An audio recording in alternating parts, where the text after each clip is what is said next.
નવસારી જિલ્લામાં ભાજપનો ભવ્ય વિજયોત્સવમાં સી.આર. પાટીલે વિજેતા ઉમેદવારોનું સન્માન કર્યું. નવસારી જિલ્લામાં સ્થાનિક સ્વરાજની ચૂંટણીમાં ભારતીય જનતા પાર્ટીને મળેલા ભવ્ય વિજયની ઉજવણી આજે કેન્દ્રીય જળશક્તિ મંત્રી અને નવસારીના સાંસદ સી.આર. પાટીલની વિશેષ ઉપસ્થિતિમાં વિજયોત્સવ રૂપે કરવામાં આવી હતી. નવસારી સાંસદ સી.આર. પાટીલની આગેવાનીમાં બી.આર. ફાર્મ ખાતે જિલ્લામાં ભાજપે મેળવેલા વિજય બદલ વિજયોત્સવની ઉજવણી વિજેતા ઉમેદવારોનું સન્માન કરવામાં આવ્યું હતું. કાર્યક્રમની શરૂઆત નવસારીના લુન્સીકુઈ ખાતેથી સભા સ્થળ સુધી ભવ્ય બાઇક રેલી દ્વારા કરવામાં આવી હતી, જેમાં સી.આર. પાટીલ સહિત આગેવાનો અને કાર્યકર્તાઓ મોટી સંખ્યામાં જોડાયા હતા. સભા સ્થળે પહોંચ્યા બાદ વિજેતા ઉમેદવારો અને કાર્યકર્તાઓ પર પુષ્પવર્ષા કરી તેમનું અભિવાદન કરવામાં આવ્યું હતું.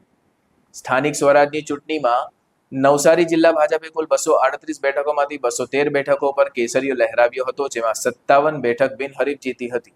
જિલ્લાની તમામ સ્થાનિક સંસ્થાઓમાં ભાજપનું શાસન સ્થાપિત થતા નવસારીમાં ભવ્ય ઉજવણી કરવામાં આવી હતી. આ પ્રસંગે કાર્યકર્તાઓને સંબોધતા સી.આર. પાટીલે જણાવ્યું હતું કે કાર્યકર્તાએ ક્યારેય નિરાશ ન થવું જોઈએ અને ધીરજ રાખવી જોઈએ, કારણ કે પક્ષ જ્યારે આપે છે ત્યારે છપ્પડ ફાડીને આપે છે. ટિકિટ મળ્યાનો અભિમાન પણ રાખવો નહીં. કેટલાક લોકો મારાથી જીત થઈ એવો ફાંફો રાખે છે, પરંતુ પક્ષમાં કોઈ કાયમી નથી અને દરેક કાર્યકર્તાને તક મળી શકે છે. પક્ષની જીત સંગઠન અને સમૂહ શક્તિના કારણે જ શક્ય બને છે. સી.આર. પાટીલે નવસારીના કાંઠા વિસ્તારના 36 ગામોને આખું વર્ષ પીવાનું મીઠું પાણી મળી રહે તે માટે વિશેષ ડીપીઆર તૈયાર કરી કરોડોની પાણી યોજના અમલમાં મૂકવાની દિશામાં કામગીરી ચાલી રહી હોવાની માહિતી પણ આપી હતી. આ કાર્યક્રમમાં કેબિનેટ મંત્રી નરેશભાઈ પટેલ, નવસારી જિલ્લા ભાજપ અધ્યક્ષ ભૂરાભાઈ શાહ, જિલ્લા પ્રભારી શંકર અમલિયાર, ધારાસભ્ય રાકેશભાઈ દેસાઈ, જિલ્લા મહામંત્રી જીગરભાઈ દેસાઈ, શાંતિલાલ પટેલ, ડોક્ટર લોચન શાસ્ત્રી સહિત આગેવાનો અને કાર્યકર્તાઓ મોટી સંખ્યામાં ઉપસ્થિત રહ્યા હતા. રિપોર્ટર દીપકભાઈ પરમાર, નવસારી. નમસ્કાર મિત્રો, ગુજરાતની લોકલ બોડી ઇલેક્શન હમણાં જ પૂર્ણ થયા. એના જે રિઝલ્ટ પણ આવ્યા છે એ ખૂબ સારા રિઝલ્ટ આવ્યા.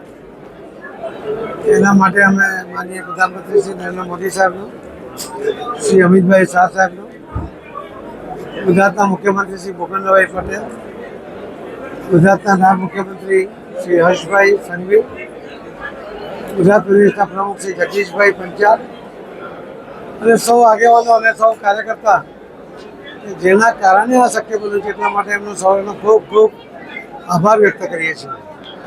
નવસારી મહાનગરપાલિકા પણ પહેલીવાર બની, એમાં પણ 52માંથી 50 સીટ નવસારી મહાનગરપાલિકામાં બી જીતી શકાયા છે. અને એ સિવાય પણ નવસારી મહાનગરપાલિકા 238માંથી 213 સીટ એ તાલુકા પંચાયત, જિલ્લા પંચાયત, નગરપાલિકા અને મહાનગરપાલિકામાં જીતી શક્યા છે. લગભગ 25 સીટ એ અલગ અલગ સેક્ટરમાં તાલુકા પંચાયત, જિલ્લા પંચાયત કે નગરપાલિકા અને બે મહાનગરપાલિકા મળીને 25 સીટ અમે ગુમાવી છે. અમે એ સીટોને ભવિષ્યમાં મેળવવા માટેનો પૂરતો પ્રયત્ન કરીશું.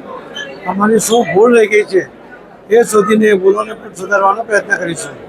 અને જેમણે મત આપીને જે સીટો જીતાડી છે એ વિસ્તારના કાર્યકર્તા પણ એમના વિસ્તારની માવજત કરશે, એની ચિંતા કરશે અને એમના વિકાસ માટે પણ પૂરતો પ્રયત્ન કરશે.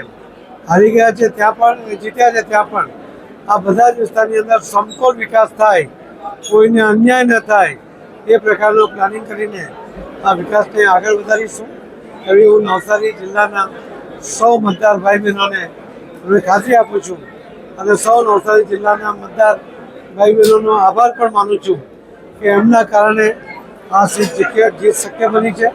માનનીય પ્રધાનમંત્રી શ્રી મોદી સાહેબ પ્રત્યે વિશ્વાસ અને શ્રી અમિતભાઈ શાહ સાહેબનું માર્ગદર્શન એના કારણે આ જીત શક્ય બની. એ તમે સૌ મતદાતા ભાઈ બહેનોએ એમના પર ભરોસો કર્યો છે, એના માટે એમનો ફરીથી ખૂબ ખૂબ ધન્યવાદ આપું છું. કાર્યકર્તાઓને પણ આવા ભવ્ય વિજય માટે મહેનત કરવા માટે હું એમને અભિનંદન તો આપું જ છું, એમનો આભાર પણ વ્યક્ત કરું છું. સાથે સાથે ભવિષ્યમાં પણ આ જ રીતે કામ કરતા રહે એવી વિનંતી પણ કરું છું. ધન્યવાદ.